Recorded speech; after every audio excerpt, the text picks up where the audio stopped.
ආයිබෝවන් cricket ලෝලින්නේ ශ්‍රී ලංකා සහ බටහිර ඉන්දියාවේ කොදේ කණ්ඩායම අතර පැවති තියුණු 20-20 තරගයේ දෙවන තරගයේ සුළු මොහොතකට පෙර නිමාවටපත් වුණා. ඉතාමත් උද්‍යෝගිමත් තරගයකින් අනතුරුව ලකුණු 37ක විශිෂ්ට ජයක් ලබා ගැනීමට ශ්‍රී ලංකා කණ්ඩායම සමත් වුණා. අද තරගයේ විශේෂ අවස්ථා සහ ක්‍රීඩකයන්ගේ දක්ෂතා. අද තරගයේ පළමුවට පන්දුවට බහර දුන් ශ්‍රී ලංකා කණ්ඩායම පන්දුවර 20 අවසානයේ කඩලු 6ක් දැවි ලකුණු 194ක ඉහළ ලකුණු පූර්වයන් නිර්මාණය කළා. ශ්‍රී ලංකා පිතිකරණ පෙළ ශක්තිමත් කරමින් කමිල් මිෂාර පන්දු 40කදී නොදවී ලකුණු 61ක් ලබා ගත්තා.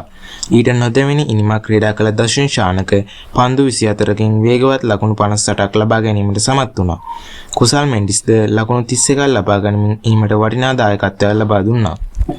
ලකුණු 195ක ජයග්‍රාහී ඉලක්කයක් හඹා ගිය කොදෙව් කණ්ඩායම ශ්‍රී ලංකා පන්දු යවන්නන් දැඩි පීඩනයක් එල්ල කළා.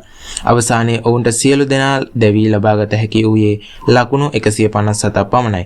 පන්දු යැවීමේදී දුෂ්මන්ත චමීර ඉතා දක්ෂ ලෙස කඩලු 3ක් දවා ගනිමින් තම දක්ෂතා පෙන්වූ අතර වනිදු හසරංග කඩලු 2ක් දවා ගනිමින් තරගයේ ගමන් මඟ වෙනස් කළා.